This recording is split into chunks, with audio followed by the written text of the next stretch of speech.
Le 9 octobre dernier, Kay Vanny, une artiste de 27 ans originaire de Miami, a été impliquée dans un accident choquant où elle a abattu son propre manager en pleine rue.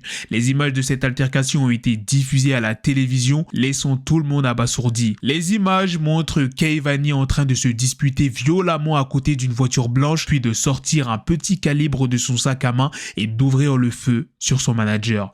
La situation a rapidement dégénéré et malheureusement, son manager n'a pas survécu à ses blessures. Elle a été interrogée à sa sortie de l'hôpital. La jeune femme a reconnu avoir tiré sur son manager à la suite d'une dispute. Selon son avocat, la rappeuse, craignant pour sa vie, a ouvert le feu en état de légitime défense.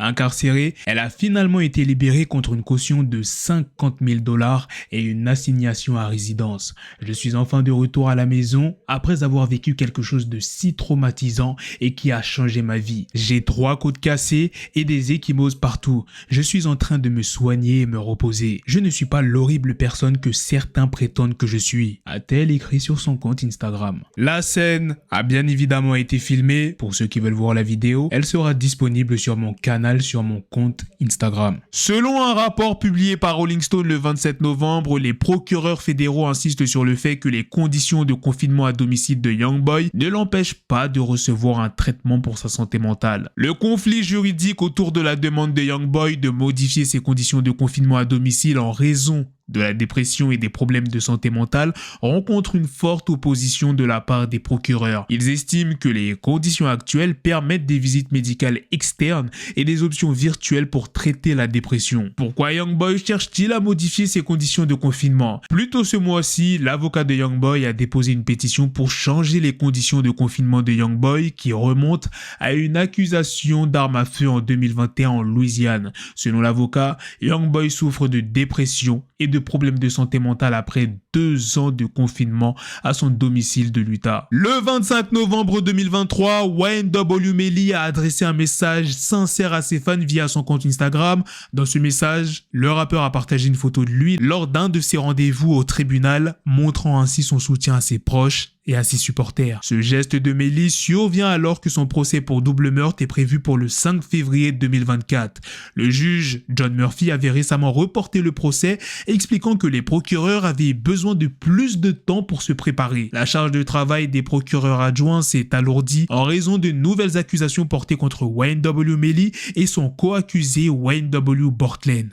Lil Baby est actuellement avec Nino à Atlanta pour tourner le clip de leur collaboration Blue Story. Le rappeur de Chicago, Trench Baby, est accusé de meurtre. Le petit frère de Polo G est accusé d'avoir tué un jeune de 20 ans lors d'une fusillade à Los Angeles en juin dernier. A$AP Rocky a révélé dans une nouvelle interview qu'il ne comptait pas prendre sa retraite. Il dit « Il n'y a pas beaucoup de personnes qui contrôlent la culture. Moi, je suis avant-gardiste. J'ai un devoir d'inspirer les gens. Je suis le meilleur dans mon domaine. » Les enfants de parents chômeurs ne sont pas prioritaires à la cantine scolaire de la commune de Mazamet en cas de forte influence. Les parents sont même invités à venir les récupérer. Si des parents au chômage ne peuvent pas venir récupérer leurs enfants, ils devront justifier leur absence par un justificatif. Le maire de la ville a déclaré: il me semble qu'ils ont le temps de pouvoir préparer un repas pour leurs enfants le midi. Trippie Redd est actuellement en train de finaliser son prochain album sur un yacht. Il y aura une grosse collaboration entre Nicki Minaj et 50 Cent. La Fève sera présent au Festival des Ardentes 2024. Pour l'instant, on sait qu'il y aura Nino, Tiakola, Gazo, Offset et Jossman. Lyrical Lemonade annonce la sortie de son album All Is Yellow. Pas mal d'artistes: G.I.D, Dave, Kid Cudi, Lil Yachty, Lil Durk,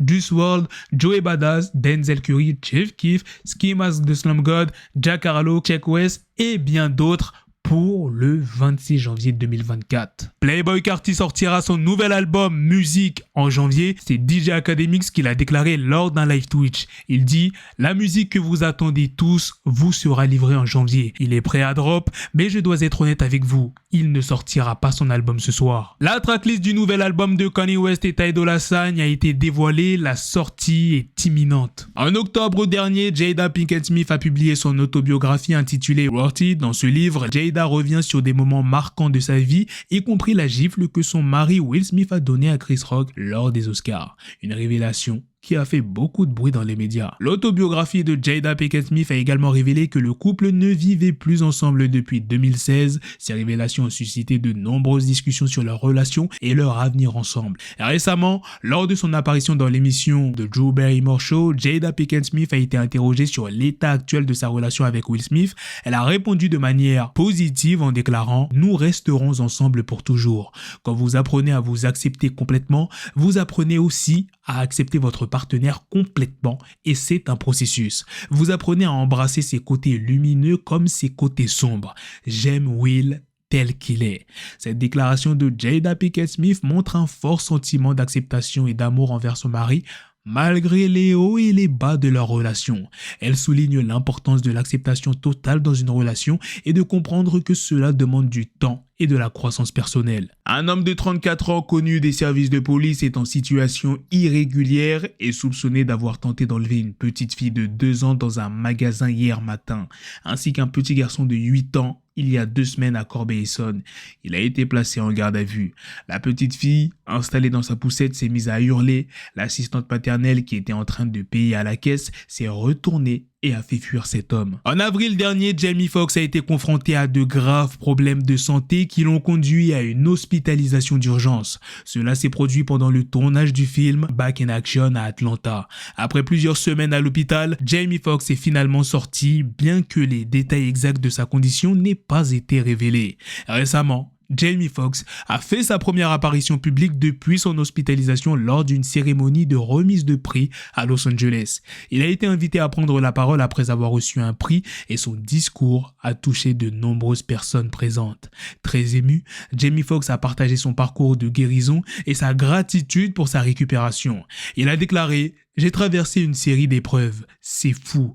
Je n'étais pas capable de faire ça il y a 6 mois. Je ne pouvais pas marcher. Je ne suis pas un clone. Je ne suis pas un clone. Je sais que beaucoup de gens ont dit que j'avais été cloné. » Jamie Foxx a conclu en disant « Je ne souhaite pas ça à mon pire ennemi parce que c'est dur. J'ai une nouvelle forme de respect pour la vie. J'ai une nouvelle forme de respect pour mon art.